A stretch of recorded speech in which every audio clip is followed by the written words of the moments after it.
Hello, it is I, Vadim, and today I am going to unbox ASRock B650 Pro RS motherboard. And we're going to have a look what comes in the box with it, the sort of accessories, as well as I'll give you like a brief overview of the features. Let's dive right in.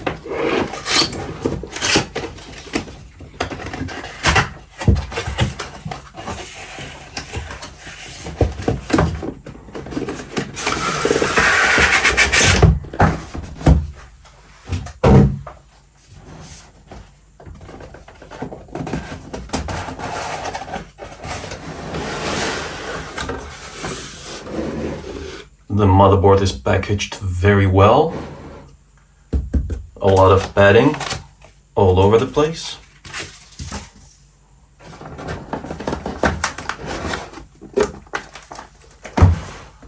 So first of all, let's have a look what comes in the box. AM5 CPU installation guide, user manual,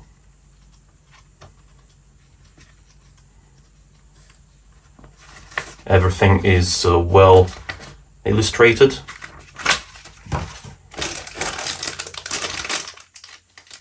That is 2 SATA cables and 3 M.2 screws, because this thing has 3 M.2 SSD connectors.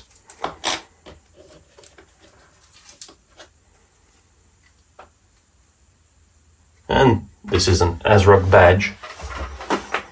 Check it out.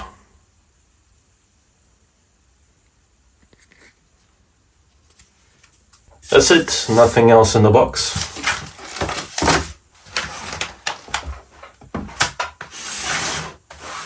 Now let's open up the motherboard.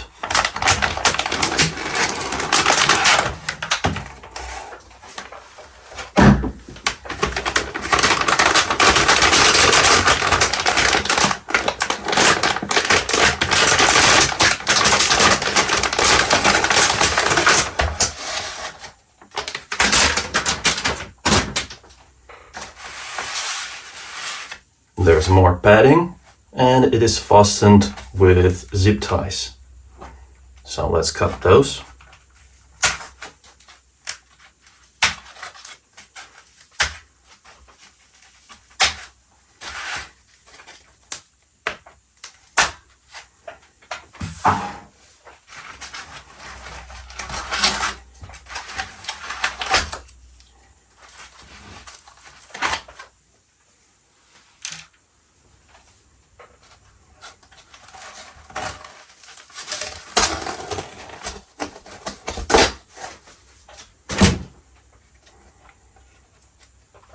Check this out.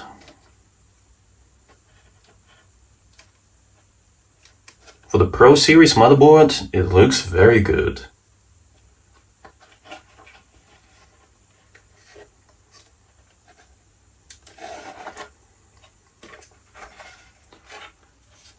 And what I enjoy the most is that the I/O shield comes pre-installed, so you don't have to mess around with that. Right, so right off the bat, let's have a look what kind of connectors this thing has. It has BIOS flashback, which is always nice to have, because if you don't have a CPU handy, you can still update your BIOS no problem, just with that.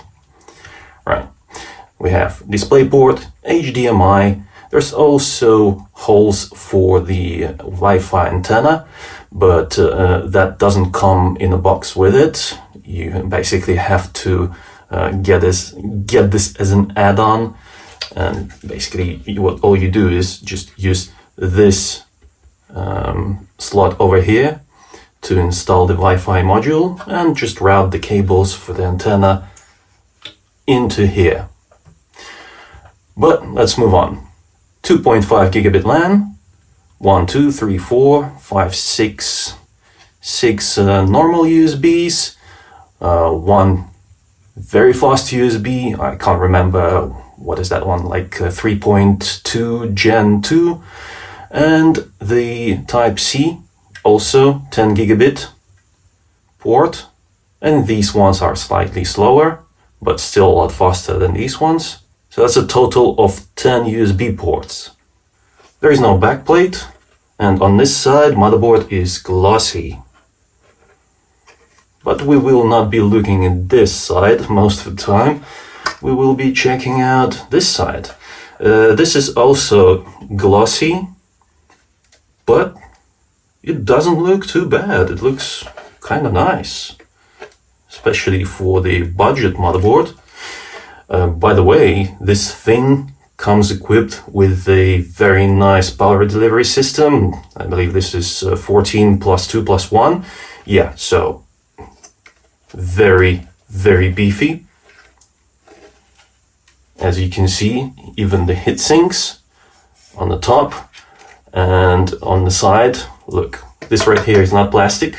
This is the continuation of the heatsink. Look at that. It's pretty big. Yeah, this thing will have no problems running 7950X.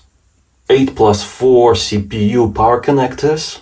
And what is interesting is that even though this is not B650E, which is extreme, this is just a normal B650, this thing still comes with Gen 5 M.2 SSD, and it has a pretty big heatsink on it, because these SSDs will be warmer than any of the previous generations, so it needs cooling. Yeah, one of those. Unfortunately, the main PCIe slot is Gen 4, so if you want Gen 5, you're gonna have to go for that extreme model. But this is still very well equipped, because it comes with an additional M.2 Gen 4 slot and one more Gen 3. That's a total of 3 M.2 SSDs. If you want to connect any hard drives or SATA SSDs, you get 4 slots for that.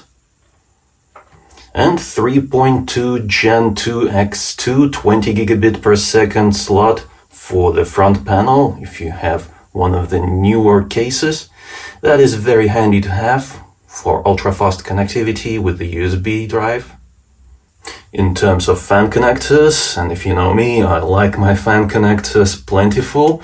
You get 2 connectors for the CPU and the pump at the top over here, and 1, 2, 3, 4 in total for the case fans. This is adequate enough, very nice. If you enjoy a little bit of light and color in your system, then you get 1 RGB connector here and 1, 2, 3 addressable RGB connectors. This is a very well-equipped motherboard with a lot of heat dissipation capabilities and enough opportunities to extend the storage capabilities.